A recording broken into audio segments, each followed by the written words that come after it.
Now, I wanted to dive a little bit deeper into business credit because not a lot of consumers or business owners really understand the mechanics of business credit and how important it is to start building and start working on this, because just how a creditor or a lender will look at your personal credit and the different strengths and all the factors is very similar to business credit.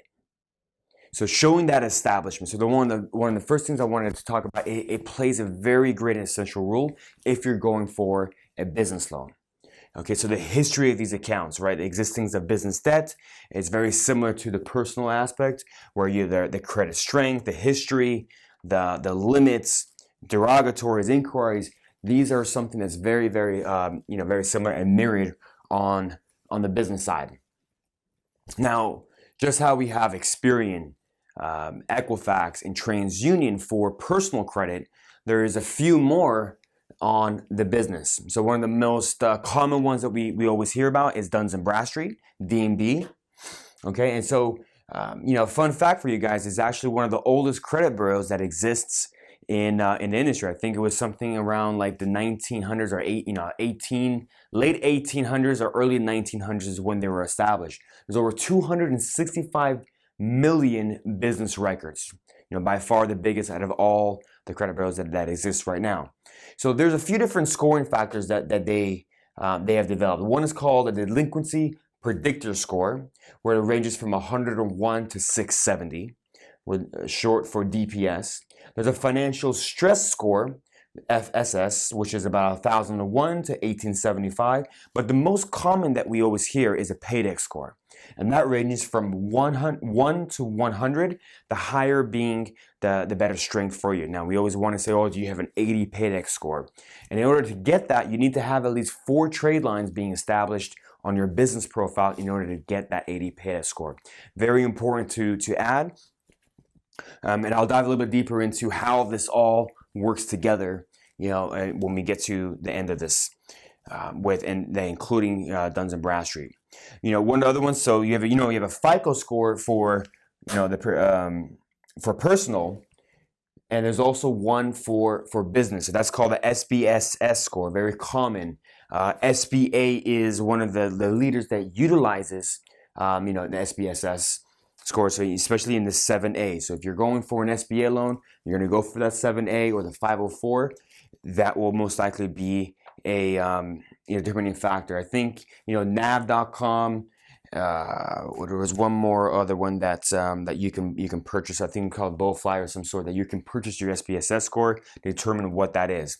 Now, the funny thing about FICO, because it's in order for your personal and your business, that the data can be taken from your personal credit, and it comes up with a blended element that will actually give you a business score by merging your personal credit. It's a little unfair, but they merged the two, provide a score. And the ranges come from 0 to 300. The higher is better from there. Okay, so understand that SPSS is very commonly used in a lot of different business banks. Now, PayNet. Not a lot of people understand about PayNet, but PayNet is really used for equipment. So if you're going for equipment financing, PayNet is one of the dominant credit bureaus utilized. Sometimes you'll see PayNet and Dun & Bradstreet, or PayNet and Experian. There's compilation. Sometimes lenders will use all of them. So that's the key element for the major banks, especially. They use a compilation of different credit bureaus to determine your lendability, your bankable legibility there. As we know, Experian, now they also take a blended data of the owners. So if you're an owner and let's just say you have 4 different partners, they'll take a compilation of up to 4 different owners and put that data together and create what they call a IntelliScore Plus SMs, which is an 800 data points that they gather, 1 to 100. Of course, the higher the better. And the personal credit can impact, the business credit for Experian as well.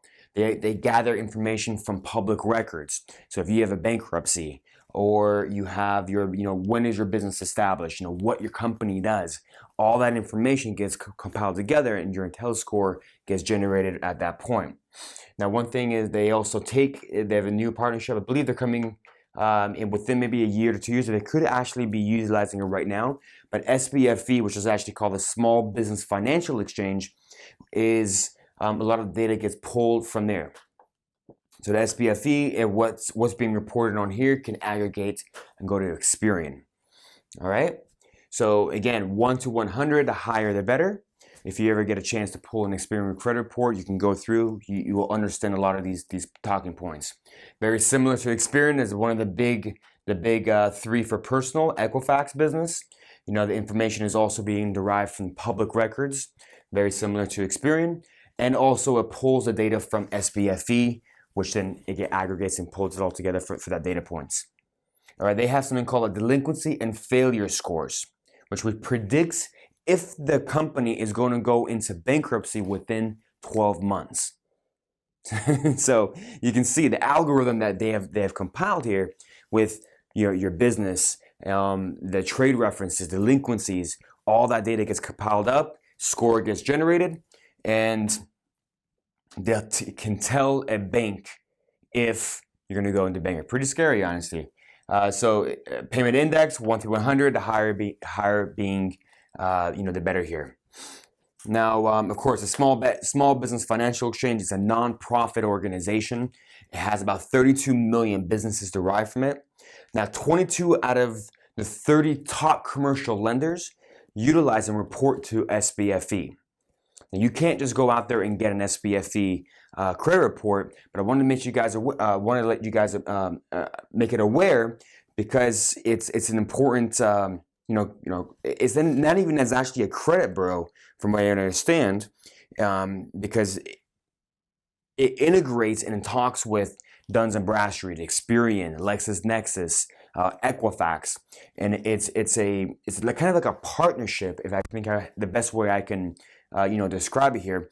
But a lot of these different accounts come together. There's 78 million of them now, just the big fish from American Express, from Capital One, from PNC, even Lending Club, SunTrust. A lot of these lenders utilize and will pull an SBFE report. Okay, so understand that if you have a delinquency, let's just say in Dun & Bradstreet, it could actually affect SBFE.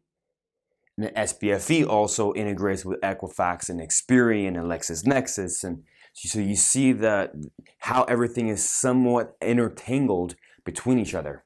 Okay, now a lot of lenders will look at pulling a Dun & Bradstreet and an SBFE, or a Dun & Bradstreet and an SPSS, or vice versa. And a lot of them won't talk with each other. So you could have a trade reference on D&B, but it won't be reported to Experian, or it won't be reported to Equifax.